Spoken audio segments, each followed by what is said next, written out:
sudah siap, saya akan menunjuk sana, saudara, untuk melakukan teknik modifikasi cuaca. Saya akan menelisiknya eksklusif. Saudara, kasus-kasus besar di Indonesia yang memunculkan banyak korban jiwa atau pembunuhannya dilakukan secara rapi dan sistematis. Dilakukan untuk memberi pesan hingga menyingkirkan. Tapi ternyata, saudara, ada benang merah yang bisa dilihat. Saudara, saya Aiman Wicaksono. Saya akan menelisik sejumlah kasus besar yang menjadi tragedi tersebut. Ikuti saya. Mereka berpuasa, mereka enteng senjata, mereka menembak rakyat.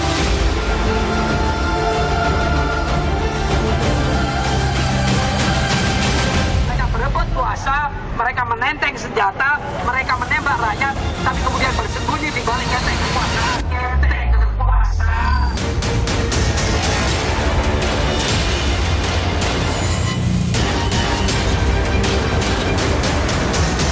Masih jadi tanda tanya sampai sekarang kasus pembunuhan Munir.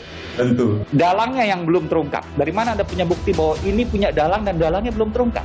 Ya, orang-orang yang pernah diadili itu bukanlah orang yang paling bertanggung jawab. Jadi majelis hakim menilai bahwa mereka bekerja untuk pihak tertentu yang bahkan disebut oleh majelis hakim sebagai pihak yang melakukan operasi intelijen. Nah, tentu Disebutkan kalau- operasi intelijen di situ.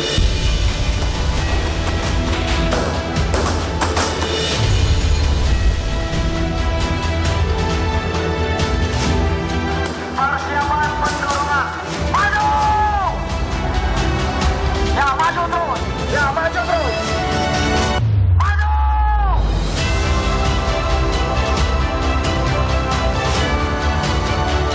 Ada seseorang yang kurang lebih tingginya sekitar 100 atau 75-an, ya, kemudian rambutnya agak panjang, menggunakan kurus, menggunakan sibuk, kemudian kan menembakkan dengan tangan kiri.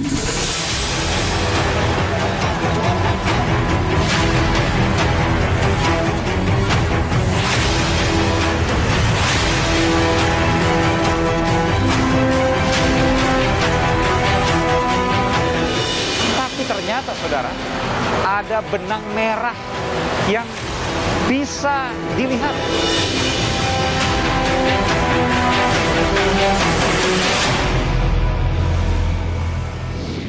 Saudara, kasus misterius yang baru berulang tahun ke-17 pada tahun ini adalah kasus pembunuhan yang ditengarai melibatkan oknum intelijen.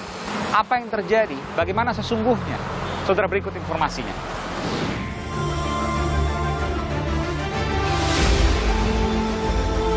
Setelah menugaskan agar penyelesaian masalah HAM masa lalu terus dilanjutkan.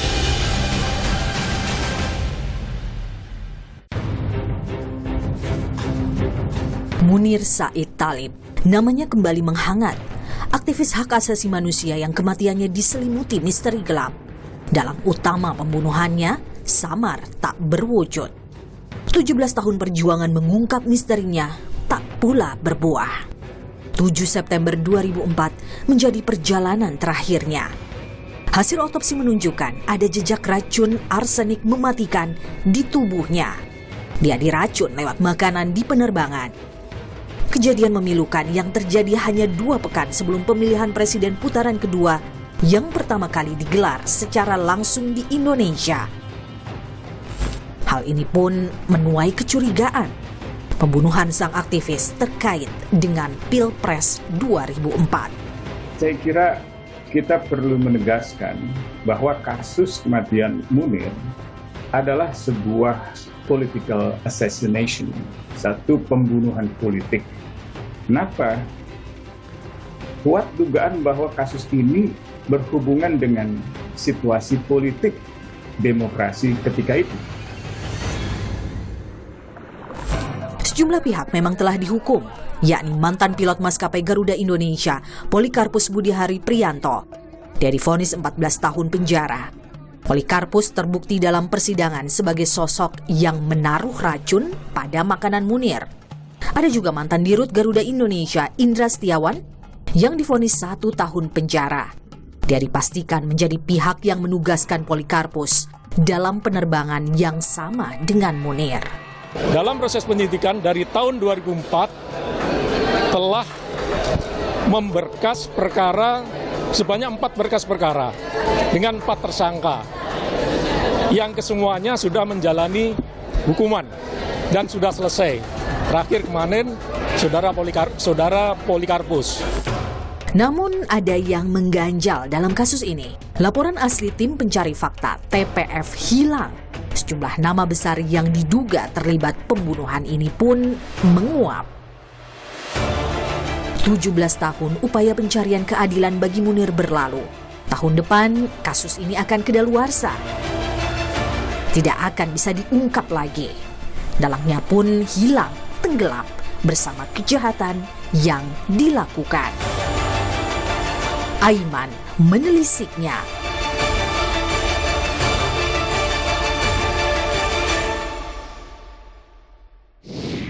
Saudara, kasus pembunuhan Munir Said Talib yang dilakukan pada 7 September 2004, 17 tahun silam. Banyak yang tidak memperhatikan bahwa 7 September 2004 adalah 12 hari sebelum pelaksanaan Pilpres putaran kedua, Pilpres yang diikuti oleh 2 pasangan calon putaran kedua, yaitu Megawati Soekarno Putri dan juga Susilo Bambang Yudhoyono. Sehingga ada sejumlah spekulasi bahwa pembunuhan ini terkait dengan proses Pilpres yang terjadi pada periode kedua itu. Saya kira kita perlu menegaskan bahwa kasus kematian Munir adalah sebuah political assassination, satu pembunuhan politik. Kenapa? Kuat dugaan bahwa kasus ini berhubungan dengan situasi politik demokrasi ketika itu. Saudara, tidak jauh setelah kasus pembunuhan Munir ini, lalu dibuatlah tim pencari fakta yang dipimpin oleh Inspektur Jenderal Polisi Marsudi Hanafi pada saat itu, yang beranggotakan sejumlah aktivis dan juga sosok-sosok yang dianggap mumpuni untuk mengungkap kasus ini. Dan terbentuklah sebuah dokumen tim pencari fakta yang seharusnya dibawa ke proses hukum, yang sampai saat ini ternyata juga tidak dibawa ke proses hukum. Dan yang unik, saudara, dokumen tim pencari fakta dinyatakan hilang pada tahun 2016. Padahal memuat sungguh banyak data, fakta, baik kejadian maupun menyebut dugaan-dugaan nama yang terlibat dalam kasus pembunuhan Munir. Di tahun 2005, Kementerian Sekretariat Negara tidak pernah menerima laporan TPF. Dan itu dibuktikan oleh Kementerian Sekretariat Negara dengan menghadirkan daftar surat masuk di tahun 2005 dan memang nggak ada dokumen yang namanya laporan TPF. Hal ini diperkuat juga dengan pernyataan Mensesnek sebelumnya, Pak Yusril Iza Mahendra, di sejumlah media yang mengatakan bahwa memang beliau tidak menerima salinan TPF tersebut dan beliau juga jadi dengan sendirinya tidak diarsipkan oleh Sekretariat Negara. Sungguh pun naskah asli laporan akhir TPF Munir belum diketemukan. Kopi naskah laporan lengkap akan kami serahkan ke pemerintah yang sekarang. Jika Presiden Jokowi memandang perlu untuk dibuka ke masyarakat, kami memberikan dukungan penuh agar masyarakat mengetahui apa saja dan yang ada di dalam laporan tersebut, sehingga tidak menimbulkan spekulasi atau tuduhan-tuduhan lain yang tidak berdasar. Sembunyi di balik ketek kekuasaan. Sabar itu adalah satu yang dengan ketegaran, tidak frustasi, untuk tetap menuntut. Saudara, saya sudah bersama dengan aktivis yang juga mantan tim pencari fakta kasus Munir, pembunuhan Munir pada 2004 yang sampai sekarang masih menjadi tanda tanya. Bung Usman Hamid, terima kasih Bung Usman, sehat selalu. Masih jadi tanda tanya sampai sekarang kasus pembunuhan Munir? Tentu saya kira. Dalangnya yang belum terungkap. Ya, dan memang itu yang sedang kami terus usahakan agar negara dan khususnya pemerintah mau melanjutkan langkah-langkah penyelidikan yang pernah dilakukannya terdahulu, termasuk juga proses hukum di peradilan yang dalam pandangan kami belum tuntas. Dokumen TPF itu belakangan dikabarkan hilang, padahal dokumen itu memuat kalau seandainya dibuka, itu akan terbuka semua, pola-polanya, kemudian siapa yang patut dicurigai. Betul sekali, baru dikabarkan hilang setelah keluarga Munir meminta pemerintah, khususnya pemerintahan Jokowi, untuk mengumumkan laporan tersebut. Tiba-tiba dijelaskan bahwa laporan itu sendiri sebenarnya tidak ada dan dinyatakan hilang. Saya akan melisiknya eksklusif. Saya akan melisiknya eksklusif.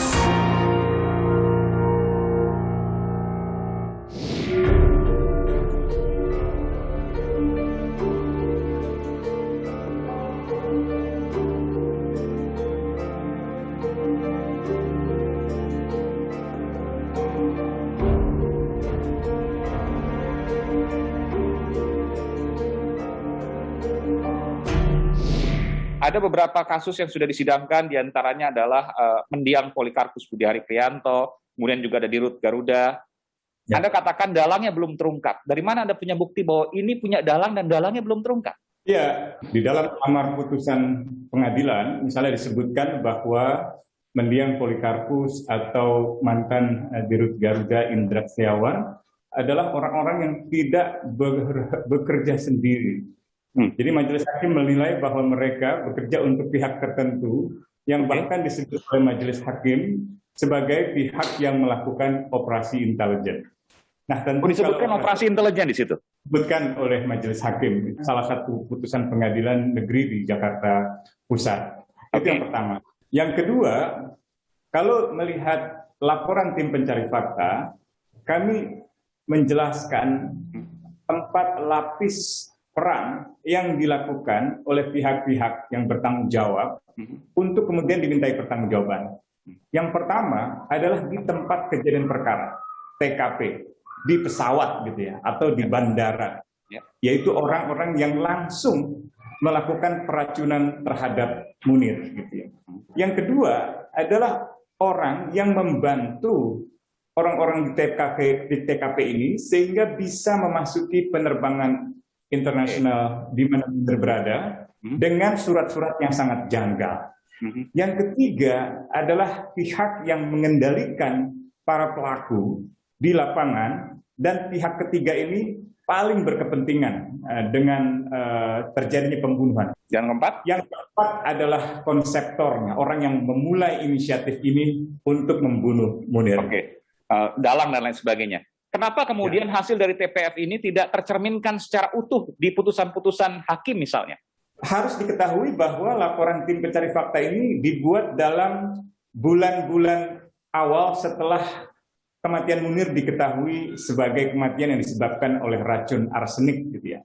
Jadi untuk konteks saat itu, apa yang diungkapkan oleh tim pencari fakta sudah sangat luar biasa. Bahkan sebagian sebenarnya sudah ditindaklanjuti oleh kepolisian dengan melakukan penuntutan terhadap mantan Deputi 5 BIN Muhdi Purwopranjono. Dan itu diajukan ke Pengadilan Negeri Jakarta Selatan, terdakwanya juga ditahan selama proses hukum, meskipun ujungnya ia dibebaskan. Apakah bisa dikatakan bahwa TPF menemukan ada indikasi BIN kala itu, saya katakan kala itu ya, saat itu, ikut terlibat dalam proses pembunuhan Munir? Jelas sekali. Itu kami ketahui dari surat yang dikeluarkan oleh BIN kepada Garuda untuk meminta mendiang Polikarpus masuk dan mengikuti beberapa penerbangan. Salah satu penerbangannya adalah penerbangan yang ditumpangi oleh Munir. Meskipun ketika Muhdi Purwopranjono, Deputi 5 BIN, yang kemudian disidangkan semua terbantahkan semua, Bung Usman. Sebenarnya bukan terbantahkan. Jadi saksi banyak mengubah keterangannya atau saksi mencabut keterangannya, dan tindakan itu disebabkan karena adanya intimidasi. Yang kedua adalah saksi-saksi kuncinya tidak dihadirkan atau tidak dapat dihadirkan karena tidak adanya perlindungan atau jaminan keamanan dan keselamatan mereka.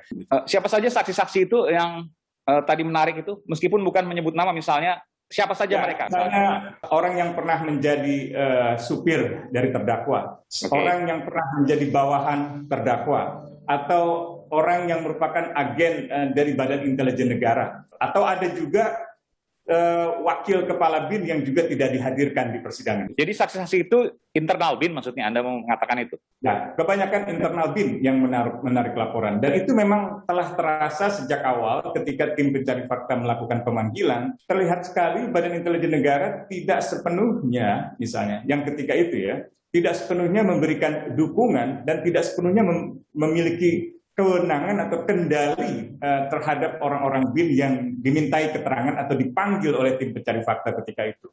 Meskipun juga ada pertanyaan, dokumen TPF itu belakangan dikabarkan hilang tahun 2016, betul demikian? Betul sekali. Baru dikabarkan hilang setelah keluarga Munir, Mbak Suci istrinya, dan juga didampingi oleh LBH Jakarta bersama dengan Kontras, meminta pemerintah, khususnya pemerintahan Jokowi, untuk mengumumkan laporan tersebut. Nah, setelah berkali-kali menghindar atau menolak untuk memenuhi permintaan itu, tiba-tiba dijelaskan bahwa laporan itu sendiri sebenarnya tidak ada dan dinyatakan hilang. Padahal dokumen itu memuat kalau seandainya dibuka, itu akan terbuka semua, pola-polanya, kemudian siapa yang patut dicurigai, bahkan kemudian di proses hukum dan lain sebagainya, semua termaktub dalam dokumen itu. Setidak-tidaknya itu melampaui apa yang kita ketahui saat ini gitu ya. Nah, sebagian dari laporan itu sebenarnya mulai terlihat di dalam persidangan Indra Setiawan, mantan Dirut Garuda, dan di dalam persidangan Mufti, mantan Deputi 5 BIN gitu ya. Namun sebagian lagi memang belum terlihat di dalam proses hukum, sehingga itu dirasakan sebagai faktor yang membuat keluarga Munir mendesak agar laporan itu diumumkan oleh pemerintah. Gitu. Ini tinggal setahun lagi 2022, kasusnya kedaluarsa karena sudah 18 tahun. Anda pesimis bahwa kasus ini akan terbongkar dalangnya? Secara hukum pidana memang ada ketentuan di mana kewenangan menuntut dari negara akan hapus kalau sudah berlalu selama 18 tahun untuk kasus pembunuhan seperti ini. Tetapi saya melihat bahwa kasus ini bukan tindak pidana biasa seperti yang diatur di dalam hukum pidana nasional, melainkan peristiwa pembunuhan politik yang bisa dikategorikan sebagai tindak pidana luar biasa. Demikian pula kalau kita membaca Undang-Undang Nomor 26 Tahun 2000 tentang Pengadilan HAM, ini juga bisa dilihat dalam sudut pandang kejahatan luar biasa untuk kategori kejahatan melawan kemanusiaan. Di dalam ketentuan pasal 46 undang-undang yang sama, dinyatakan bahwa untuk kategori kejahatan yang seperti itu tidak mengenal kadaluarsa. Terakhir saya ingin tanya pada Anda, Bung Usman. Apa yang membuat kasus ini begitu sulit untuk diungkap? Siapa dalang sesungguhnya? Salah satu faktor yang bisa menjelaskannya adalah faktor politik. Karena sudah 18 tahun. Sudah 18 tahun, artinya politik berubah-berubah. Politik berubah, tetapi kalau kita lihat secara jujur, pemerintahan yang ketika itu berkuasa, dengan kata lain ketika itu misalnya Presiden Megawati yang memimpin pemerintahan, dalam pandangan kami bertanggung jawab atas pembunuhan terhadap Munir. Dan sekarang unsur-unsur politik yang sama itu juga ikut mengendalikan pemerintahan, kecuali kalau misalnya Pak Jokowi memiliki kekuatan untuk tidak terpengaruh oleh orang-orang kuat yang ada di dalam pemerintahan ketika itu di masa Megawati dan sekarang masih ada di sekitar kekuasaan. Saya kira faktor politik itu yang pertama. Meskipun pada waktu Presiden SBY, kenapa kemudian tidak berhasil dituntaskan pula? Nah, bagaimanapun juga misalnya Presiden SBY merupakan mantan bawahan dari Presiden Megawati atau di dalam masa pemerintahan yang sebelumnya. Yang kedua, dari segi latar belakang kemiliteran, orang-orang yang terlibat di dalam pembunuhan Munir ini ada diantaranya yang merupakan mantan petinggi militer yang jauh lebih senior dibandingkan dengan misalnya Pak SBY. Yang kedua, soal hukumnya, ketika itu di dalam pemerintahan Yudhoyono kami sudah berusaha mengikat Badan Intelijen Negara melalui pembuatan semacam protokol kerjasama. Tetapi tampaknya pimpinan BIN ketika itu juga tidak punya kendali sepenuhnya terhadap mantan pimpinan BIN di era sebelumnya, yaitu di era Hendro Priyono. Nah, ini yang saya kira jadi faktor penyebab. Selain di tingkat lapangan, para saksi mengalami intimidasi luar biasa. Petugas polisi juga mengalami intimidasi. Internal BIN sendiri diintimidasi, lalu kemudian polisi yang mengusut kasus ini juga diintimidasi, sampai kemudian hakimnya. Sampai kemudian hakimnya dan jaksanya. Ini kasus yang luar biasa. Dan ini bicara negara yang harus menang atas segala kejahatan yang terjadi di atas negara tersebut. Betul, saat itu memang belum ada lembaga perlindungan saksi dan korban seperti sekarang. Yang kalau kita mau buka kembali perkara ini, dalam pandangan kami, LPSK dapat mengambil peran untuk mengamankan para saksi, termasuk mengganti identitas saksi, dan seterusnya. Baik, terima kasih. Bung Usman Hamid, mantan anggota tim pencari fakta kasus pembunuhan Munir, dan juga aktivis hak asasi manusia dari Amnesty International. Terima kasih Bung Usman, sehat selalu. Sehat selalu. Demo di Bawaslu yang munculkan 9 korban tewas. Siapa yang membunuh 9 korban tewas ini? Saya akan melisiknya eksklusif. Saya akan melisiknya eksklusif.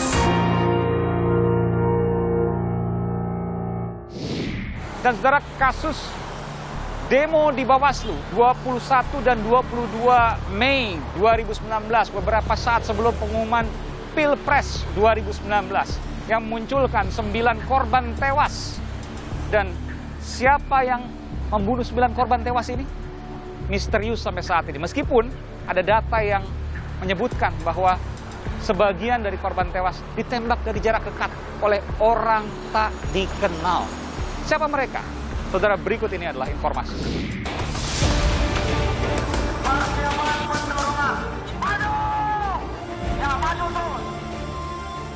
Ada seseorang yang kurang lebih tingginya sekitar 75-an, ya, kemudian rambutnya agak panjang, kurus, menggunakan sibuk, menembakkan dengan tangan kiri. Setelah menugaskan agar penyelesaian masalah HAM masa lalu terus dilanjutkan.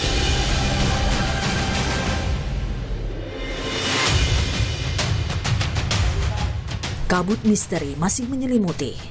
Ada yang korban kematiannya tak sedikit, hingga proses pembunuhan yang disusun rapi. Indikasinya kepentingan politik. Kericuhan di depan gedung Bawaslu tahun 2019 contohnya. Kasusnya hingga kini masih tertunggak. Tak jelas siapa dalang besar di baliknya. Padahal jatuhnya korban dalam kericuhan besar. Cara pembunuhannya janggal.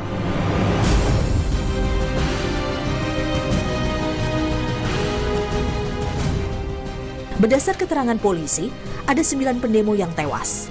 Sementara itu, 730 orang menjadi korban luka-luka. 234 diantaranya adalah polisi yang mengamankan aksi. Kita akan mendalami kira-kira korban yang tertembak, mungkin juga pelaku kerusuhan ini karena pada saat itu oleh aparat atau ada pihak ketiga yang memang sengaja mendesain untuk itu supaya terjadi kemarahan publik. Bagaimana demo menentang hasil penghitungan pemilu 2019 berakhir dengan kerusuhan? Massa berulah anarkis dan memprovokasi petugas yang berujung kericuhan. Akibat kerusuhan ini, sepanjang jalan MH Tamrin Jakarta ditutup selama lebih dari 1 pekan. Kasus ini menggantung hingga kini. Siapa aktor intelektualnya hilang. Mengapa bisa terjadi? Aiman kembali menelusurinya. Saudara, dalam kasus unjuk rasa yang berujung rusuh di depan kantor Badan Pengawas Pemilu Bawaslu pada 21 dan 22 Mei terdapat 9 korban tewas yang tewas secara misterius karena ada laporan dari hasil penyelidikan polisian yang menyebutkan dugaan bahwa korban tewas ditembak dari jarak dekat oleh orang tak dikenal. Ada pertanyaan, dari mana kemudian tiba-tiba masa pendemo datang? Saudara, saya akan mengungkapkan hasil investigasi program Aiman yang pernah kemudian disampaikan. Sejumlah pendemo ini entah dari mana asalnya, ia datang dari Rangkas Bitung yang menaiki kereta listrik dan turun di stasiun Tanah Abang. Siapa yang menggerakkan sampai sekarang tidak jelas. Namun itulah fakta yang kemudian terjadi. Fakta yang kedua, saudara, adalah ada sebuah ambulans yang memuat sejumlah orang yang diduga menjadi provokator kerusuhan. Ia datang dengan ambulans, saya akan putarkan CCTV yang saya dapatkan kala itu. Lalu kemudian turun dan lari menuju ke kerumunan unjuk rasa yang akhirnya berujung rusuh. Pertemuan antara kelompok massa dari Rangkas Bitung dengan ambulans diduga menjadi sebuah kekuatan untuk menjadikan unjuk rasa rusuh pada saat itu. Dan saudara, hasil penyelidikan polisi, saudara, menyebutkan kala itu bahwa sejumlah pendemo yang tewas ditembak dari jarak dekat antara 10 hingga sekitar 20 meter. Siapa yang melakukan penembakan? Orang tak dikenal. Lagi-lagi, sampai saat ini belum terungkap. Melakukan penembakan dari jarak kurang lebih 30 meter dari sisi kanan, di mana anggota Polri yang melakukan penanganan unjuk rasa dengan jarak rusuh itu kurang lebih ada 100 meter. Kemudian orang yang diduga melakukan penembakan itu ada di sisi kanan. Yang mana di sisi kanan ini adalah ruko-ruko.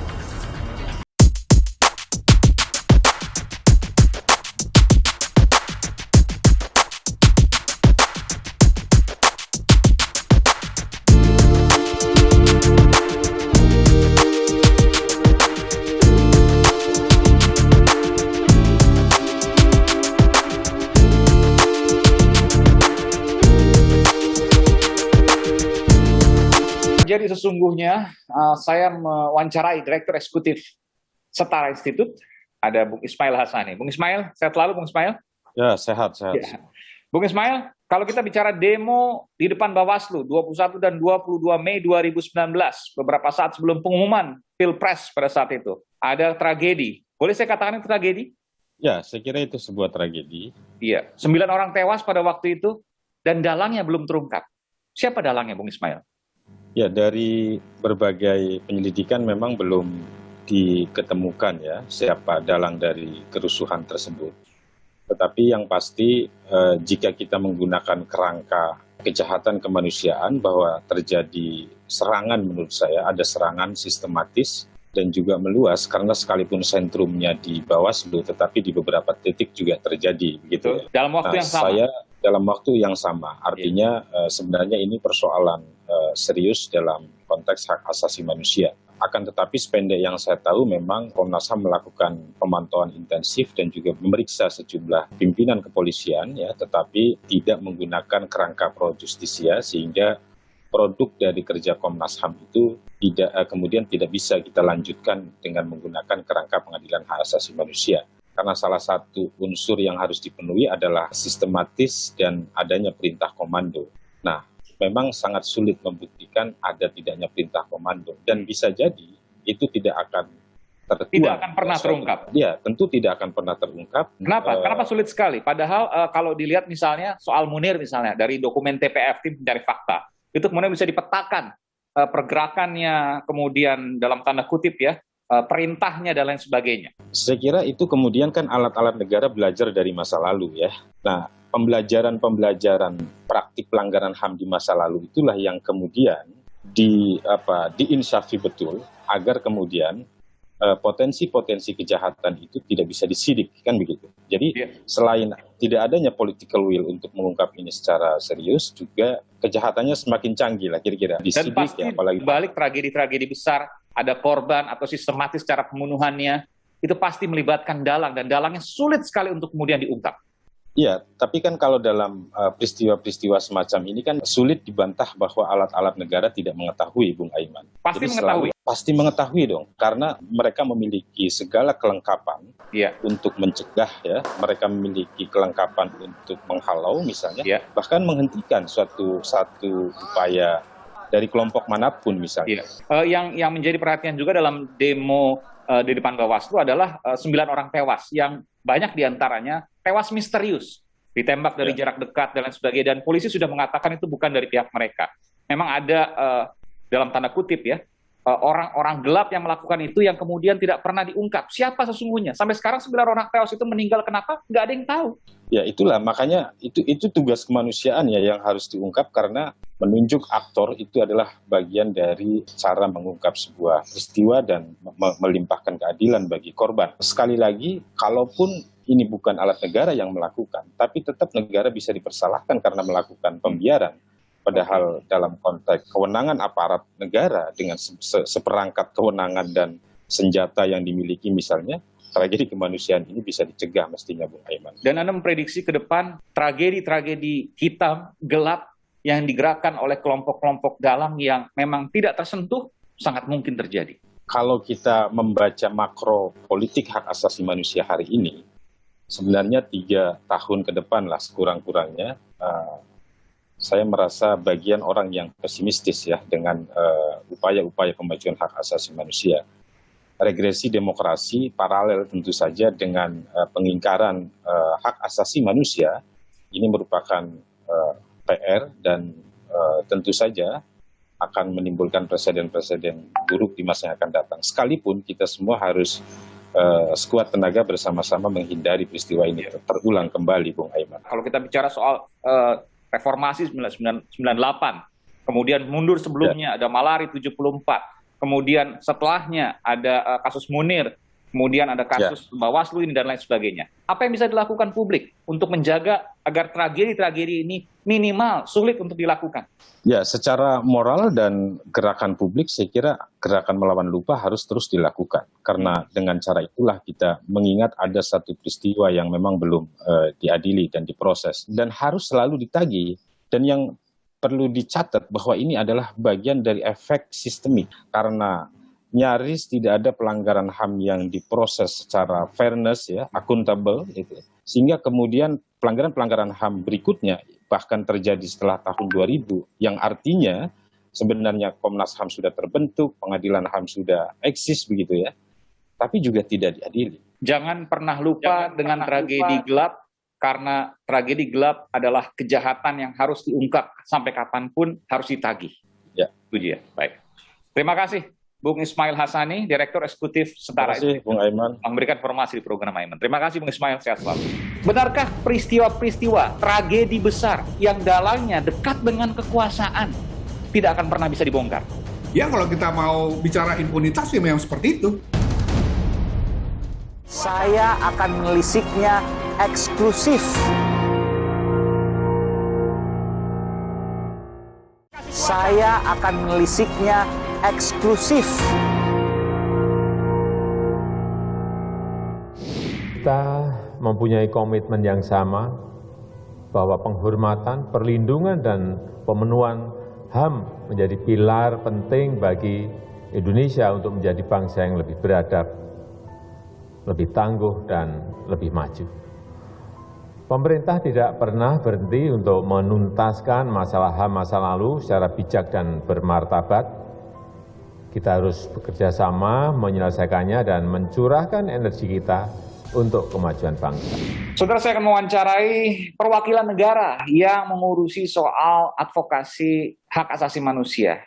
Bung Taufan Damanik, Ketua Komnas HAM. Bung Taufan, sehat selalu Bung Taufan? Insya Allah, sehat. Amin.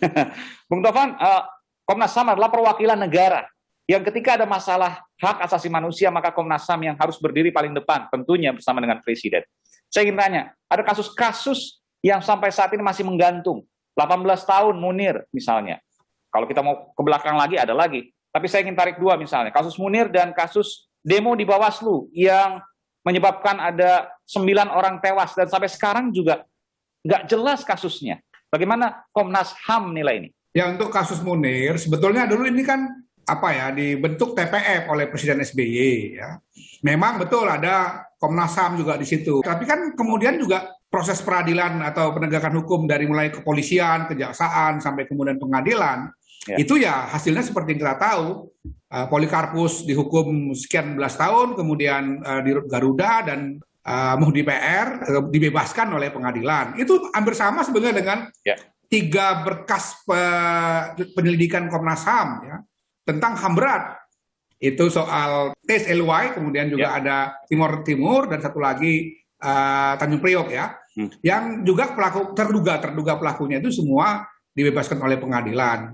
Benarkah peristiwa-peristiwa tragedi besar yang dalangnya dekat dengan kekuasaan tidak akan pernah bisa dibongkar? Ya, kalau kita mau bicara impunitas ya memang seperti itu. Dari mulai tadi saya katakan ya, 3 pelanggaran HAM berat yang sudah sampai diadili, kan semuanya kemudian tidak ada yang dihukum. Ada 12 berkas lagi sekarang. Bahkan di pengadilan bebas? Belum, masih di tingkat Kejaksaan Agung, belum diteruskan ke penyidikan. Malah begitu? Iya, berkali-kali dipulangkan ke Komnas HAM dengan berbagai alasan yang menurut kami itu tidak sejalan dengan Undang-Undang 26. Saya ungkapkan, misalnya pola-polanya adalah bentuk TPF, tim pencari fakta, lalu kemudian bekerja, hasilnya oke, lalu dokumen TPF-nya hilang. Lalu Komnas HAM melakukan penyelidikan misalnya, ini kasus yang lain misalnya. Lalu penyelidikan disampaikan ke pihak kejaksaan, namun bolak-balik terus tidak dilakukan proses penuntutan.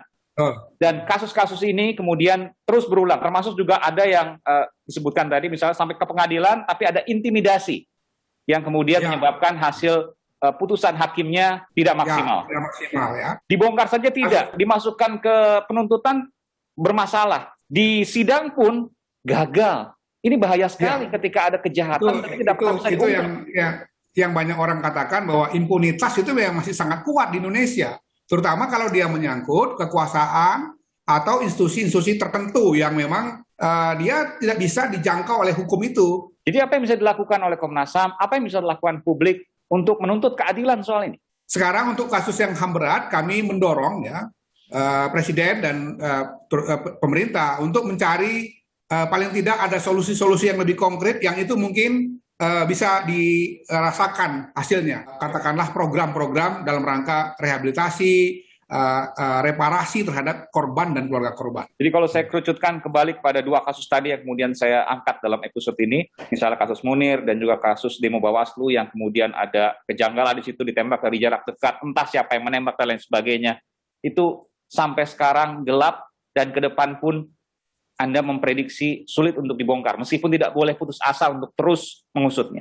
Betul. Untuk kasus Bawaslu itu lebih unik ya menurut saya, karena memang di peristiwa lapangan yang kami selidiki itu ada berbagai hal yang misterius ya, terutama dengan beredarnya juga pada waktu itu kasus soal kepemilikan senjata, tapi ternyata kemudian tidak diteruskan. Hanya ada 5 kasus yang kami sampaikan ke Mabes Polri waktu itu yang terkait dengan penyalahgunaan SOP dari aparat atau petugas lapangan. Itu ditindak, tapi kan bentuk tindakannya dia lebih kepada tindakan disiplin, administrasi disiplin kepada. Tapi bahwa ada orang-orang tertentu yang nggak tahu jelas dari mana membawa senjata, lalu menembak dengan jarak dekat, para pendemo dan lain sebagainya, yang kemudian juga sampai sekarang nggak tahu, dan polisi sempat kemudian menyampaikan itu, namun kemudian proses hukumnya juga terhambat karena apa juga tidak tahu.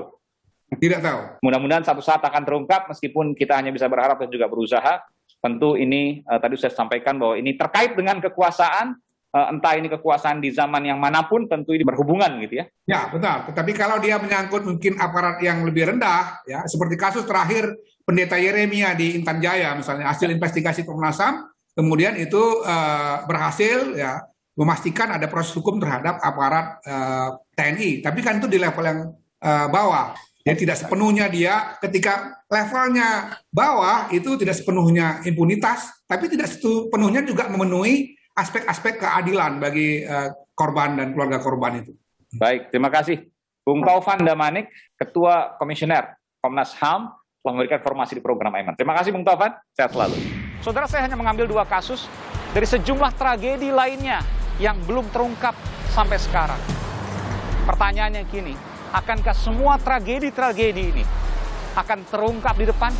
Atau sesungguhnya tragedi yang terkait dengan pelanggaran HAM yang diduga berat tidak akan pernah bisa dituntaskan? Saya akan menelisiknya eksklusif. Saya akan menelisiknya eksklusif. Saudara, saya hanya mengambil 2 kasus dari sejumlah tragedi lainnya yang belum terungkap sampai sekarang. Atas sebuah pesan yang hendak disampaikan atau dengan tujuan menyingkirkan. Pertanyaannya kini, akankah semua tragedi-tragedi ini akan terungkap di depan? Atau sesungguhnya tragedi yang terkait dengan pelanggaran HAM yang diduga berat tidak akan pernah bisa dituntaskan? Berikut informasinya.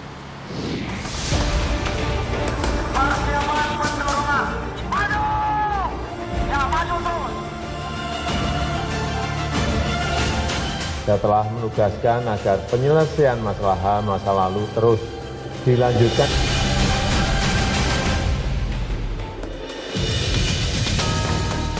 Peristiwa demi peristiwa, misterinya tak terkuak. Polanya mirip. Ada pengerahan massa, ada pula korban tewas, dan indikasinya terkait dengan urusan politik. Kerusuhan Mei 98 misalnya, sampai kini misterinya tak terungkap.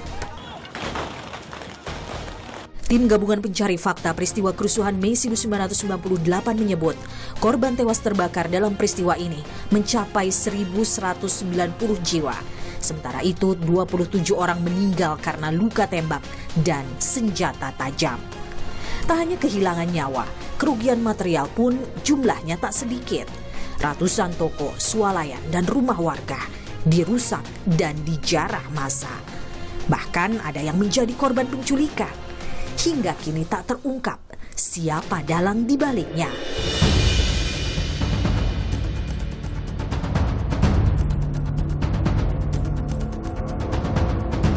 Ada pula kasus lain yang belum terungkap.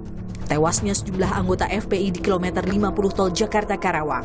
Hingga kini kasusnya menggantung, belum ada kejelasan. Peristiwa KM 50. Kita ketahui bersama di sana ditetapkan 3 anggota Polri sebagai terlapor. Akan tetapi ada 1 terlapor, inisial FPJ, itu meninggal dunia berdasarkan 109 KUHP karena yang bersangkutan meninggal dunia, maka penyidikannya langsung dihentikan. Jadi kelanjutannya terdapat 2 tersangka anggota yang terlibat dalam peristiwa KM 50. Kematian Munir, rusuh Bawaslu hingga Mei 98 dan kejadian lainnya yang menyita perhatian adalah daftar panjang kasus yang tak kunjung terungkap. Masih menjadi tanda tanya besar. Tak diurai dengan jelas siapa aktor intelektualnya. Samar, gelap, dan siluman. Saudara, misteri kasus besar yang sampai saat ini tidak selesai. Meski ada benang merah jelas yang tertera pada setiap kasusnya. Dilakukan untuk memberi pesan hingga menyingkirkan.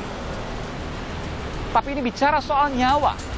Saudara, jika hidup adalah hak dasar kita semua, maka penghilangannya, apalagi di luar aturan, adalah sebuah pelanggaran. Maka tak ada kata lain selain tuntaskan. Saudara, saya Aiman Wicaksono. Salam.